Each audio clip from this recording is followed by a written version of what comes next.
5 reasons bakit nanalo si Ann Patricia Lorenzo Diaz bilang Miss International Queen Philippines 2025.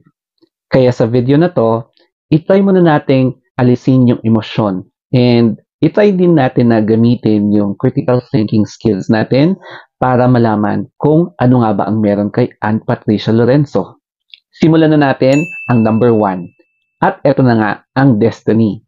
Yes, kung para sa'yo talaga yung corona or kung ano yung mga achievements na gusto mong maasam, para sa'yo talaga.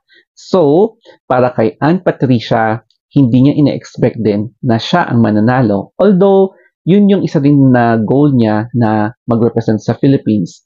Kasi nga naman, ang mga kalaban niya ay sina Kirk, sina Mikay, sina Michelle Bermudez, si Miss Napoles na talagang matitindi or tinik sa kanyang lalamunan sa pageant na to.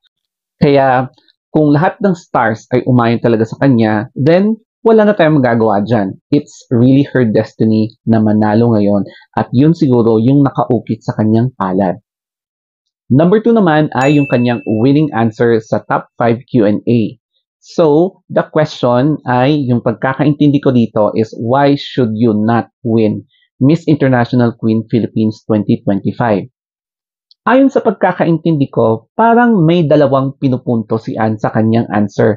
And the first one is all about having differences sa kanilang vision against sa mission and vision ng organization. Kaya hindi dapat siya manalo sa MIQPH 2025. And number 2 is I will give the chance to other contestants, especially sa mga mas bata na contestants, the opportunity to reach their goals or dreams. Para naman magkaroon sila ng another trophy o kaya achievements na pwede nilang ipagmalaki and to gain learning experience from it. Ayon sa isang nag-comment, i-try nating alisin yung emosyon natin and i-try din natin gamitin yung critical thinking skills natin in which na kapag iintindihan mo yung sinabi ni Ann, talagang matutumbok mo na, okay, merong point yung sagot niya. And hindi lang isa, kundi dalawa yung sinagot niya. The third one is, she worked really hard para ma-achieve na manalo sa MIQPH 2025. So, talagang ginugol niya yung time, yung kanyang effort, tapos nag-invest siya ng malaking pera para lang sa pageant na to. So imagine yung gagastusin mong gown by a certain designer, tapos yung national costume mo pa, tapos yung pagpa-practice mo or yung pagte-training mo pa, o di ba?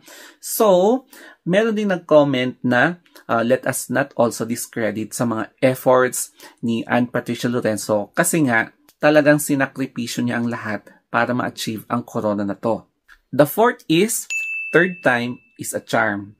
Marami ang naniniwala na kapag hindi mo nalusutan ang first and second attempts mo, there will be likely a higher chance na ma-achieve mo yung goal mo sa third try mo. Katulad ng ginawa ni Ann Lorenzo or Ann Patricia Lorenzo. Katulad din ng ginawa ni Pia Wurtzbach na 3 attempts sa Binibining Pilipinas and then nanalo at naging Miss Universe pa.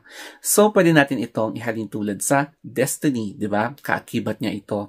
And I'm not sure kung naniniwala kayo sa mga ganitong pangyayari, pero hindi naman masama, di ba? Kapag maniwala ka.